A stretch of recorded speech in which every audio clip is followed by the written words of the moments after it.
अल्हम्दुलिल्लाहिल्लज़ी अब्दअल अफ़लाक वल अर्दीन वल आक़िबतु लिल मुत्तक़ीन वस्सलातु वस्सलामु अला सय्यदिल मुरसलीन व अला आलिहि व अस्हाबिहि अजमईन अम्मा बअदु फ़अऊज़ु बिल्लाहि मिनश शैतानिर रजीम बिस्मिल्लाहिर रहमानिर रहीम इन औलियाउहु इल्लल मुत्तक़ून सदक़ल्लाहुल अज़ीम व सदक़ रसूलुहुन नबियुल अमीनुल मुतीनुल करीम व नहनु अला ज़ालिका लमिनश शाहिदीन व शाकिरीन वल्हम्दुलिल्लाहि रब्बिल आलमीन। दिल की आंखों से काम लेता हूँ, बोलिए सुभान अल्लाह।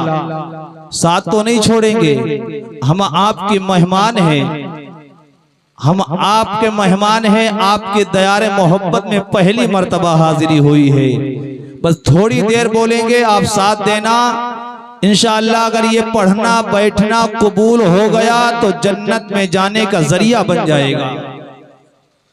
दिल की आंखों से काम लेता हूँ, उनके दामन को थाम लेता हूँ, दूर होती हैं मेरी सारी मुश्किलें जब मैं गौसे आजम का नाम लेता हूँ। आइए हजरात, हम और आप आकाए नामदार हुजूर सरवरे कायनात सल्लल्लाहु ताला अलैहि वसल्लम की बारगाह बेकस पनाह में दुरूद पाक की डाली मोहब्बत की थाली में सजा कर पेश करें। पढ़िए दुरूद पाक। अल्लाहुम्मा सल्ली अला सय्यदिना व मौलाना मुहम्मद व बारिक वसल्लिम सल्लु अलैहि सलातु व सलामन अलैका या रसूल अल्लाह सल्लल्लाहु ताला अलैहि वसल्लम।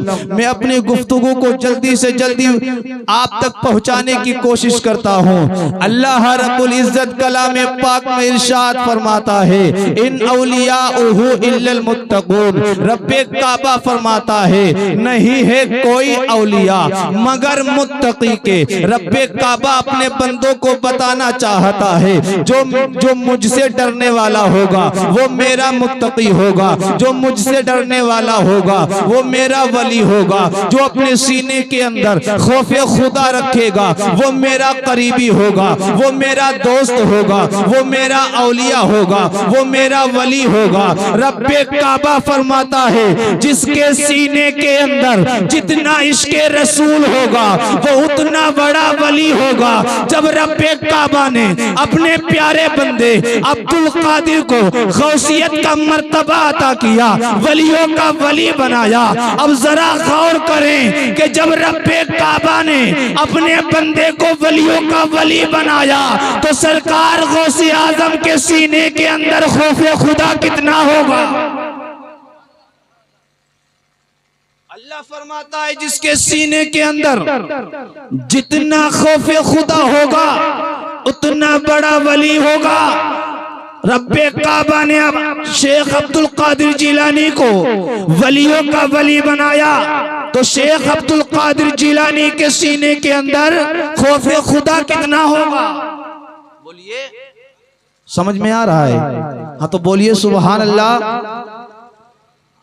अल्लाह रब्बुल इज्जत फरमाता है, जिसके सीने के अंदर जितना खौफे खुदा होगा वो उतना बड़ा करीबी होगा। रब्बे काबा का दोस्त होगा, करीबी होगा, वली होगा, औलिया होगा। अब चलो हजरत उवैस करनी की बारगाह में। हजरत उवैस करनी बकरियों को चरा रहे थे। किसको चरा रहे थे? बकरियों को चरा रहे थे। बकरियों की हिफाजत भेड़िया कर रहे थे। बकरियों की हिफाजत भेड़िया कर रहा था। एक राहगीर का गुजर हुआ, उसने देखा और ताज्जुब में पड़ गया, सोचने लगा वल्लाह ये क्या माजरा है, बकरियों की हिफाजत भेड़िया कर रहा है। भेड़िया तो ऐसा जानवर है, अगर बकरियों को देख लेगा तो मुंह में पानी आ जाएगा, बकरियों को नोचने की कोशिश करेगा, बकरियों को नोचने की कोशिश करेगा, बकरियों को नुकसान पहुंचाने की कोशिश करेगा। वल्लाह ये क्या माजरा है, वल्लाह ये क्या माजरा है। बकरियों की हिफाजत भेड़िया कर रहा है। अब वो राहगीर गया हजरत उवैस करनी की बारगाह में, हाथों को जोड़कर अरीजा पेश करने लगा।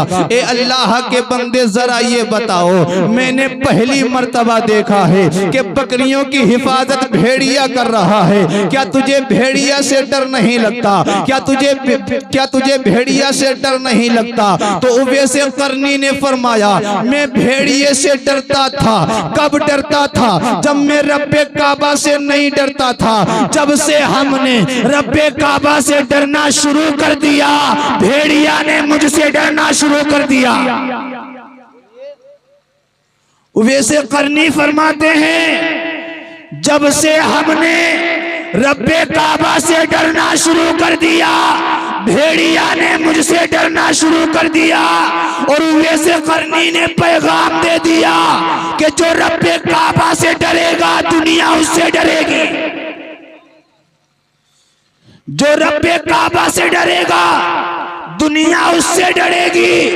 अगर तुम दुश्मनाने इस्लाम को डराना चाहते हो, बंदूक उठाने की जरूरत नहीं, असलाहा उठाने की जरूरत नहीं, गालियां देने की जरूरत नहीं, बंदूक और गोलियां चलाने की जरूरत नहीं। उवैस करनी फरमाते हैं, रब्बे काबा से डरना शुरू कर दो और दुनिया के जो मुसलमान के दुश्मन हैं वो तुमसे डरना शुरू कर देंगे। ऐसा है कि नहीं है? जो अल्लाह से डरता है दुश्मनाने इस्लाम उससे डरता है। गौसे आजम के वालिद का नाम हजरत अबू सालेह, माँ का नाम हजरत उम्मुल खैर है। एक सेब बगैर इजाजत खा लिया। किसने खाया? शेख अब्दुल कादिर जिलानी के वालिद मोहतरम जिनका नाम अबू सालेह है। 21 साल की कड़ियल जवानी है, बगैर इजाजत सेब को खा लिया। जब सेब को खाया बाद में अचानक ख्याल आया, ए अबू सालेह तूने ये क्या कर दिया? सेब तो खाया, सेब का मालिक कौन है उससे इजाजत नहीं ली। जब तक ये पेट के अंदर जाए और जब तक सेब से खून का कतरा बने, सेब के मालिक को तलाश कर, उससे सेब को बख्शवा। अब हजरत अबू सालेह ने क्या किया? सेब के मालिक को तलाश करना शुरू कर दिया। जब सेब के मालिक से मुलाकात हुई तो हजरत अबू सालेह ने फरमाया, हुजूर मैंने आपके बाग का सेब खा लिया है, वो सेब मुझ पर माफ कर दीजिए, वो मुझ पर हलाल कर दीजिए। तो हजरत अबू सालेह ने जब इतना कहा, जो सेब का मालिक था उसने कहा था सेब को हलाल कर दूंगा, लेकिन मेरी एक शर्त है, जब तू शर्त को मंजूर करेगा मैं सेब को हलाल कर दूंगा। तो हजरत अबू सालेह ने कहा था, आपकी शर्त क्या है? मुझे मंजूर है। तो हजरत अबू सालेह से उस बुजुर्ग ने कहा था, उस सेब के बदले तुम्हें मेरी लड़की से शादी करना पड़ेगी, शादी करना पड़ेगी।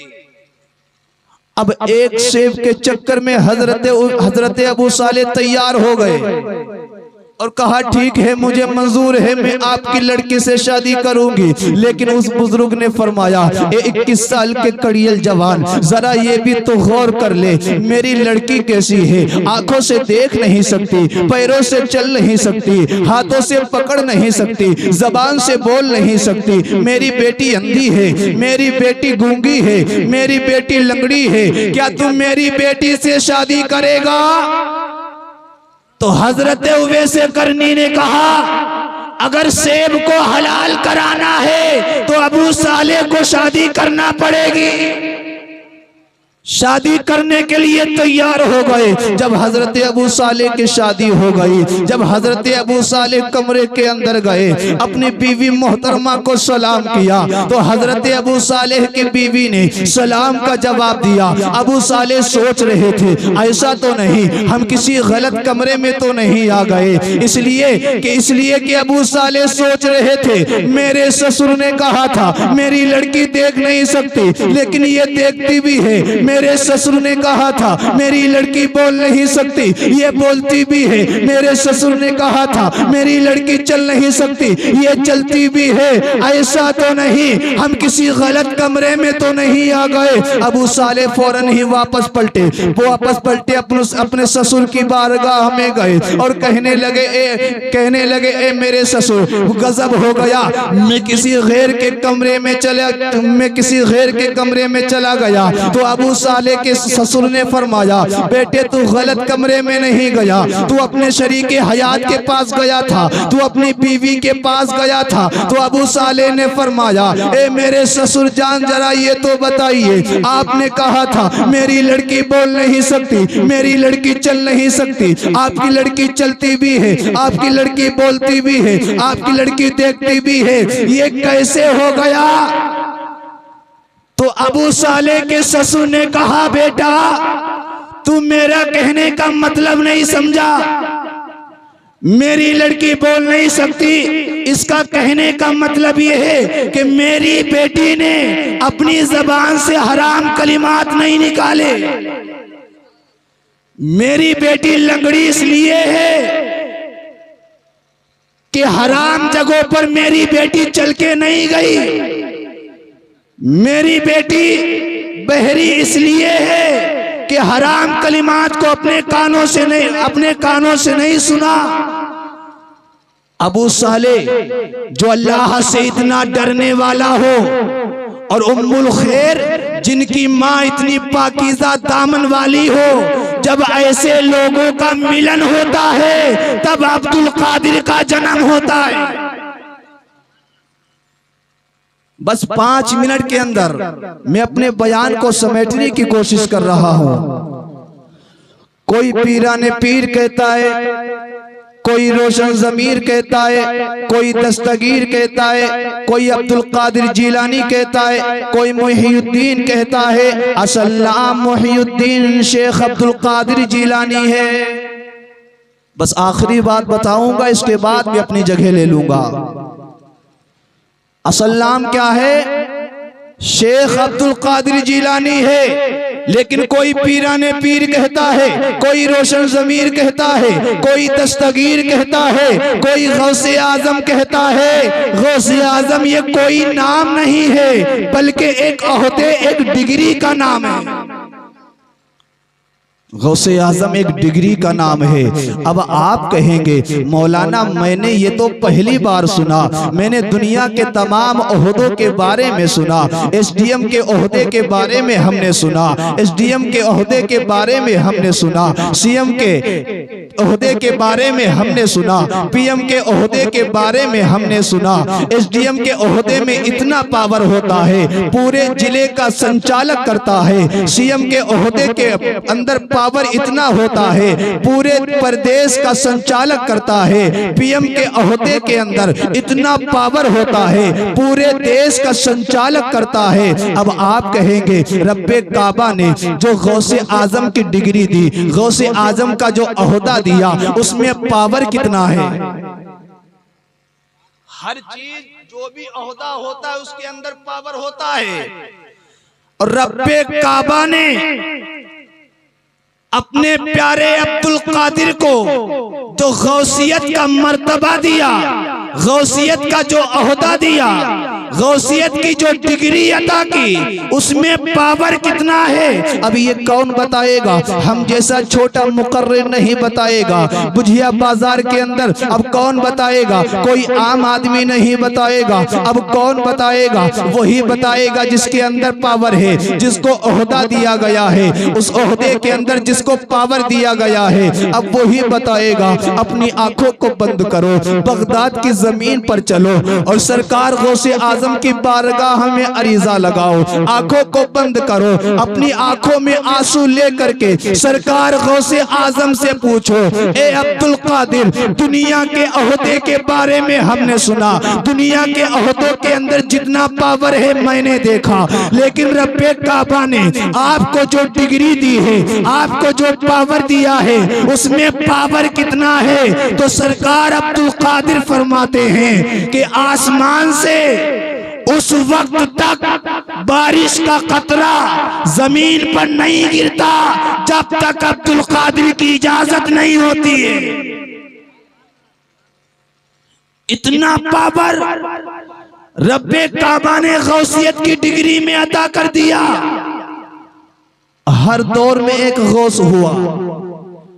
नबी के दौर में जो गौसियत के मर्तबे पर बैठाला गया उस जात का नाम हजरत उवैस करनी है।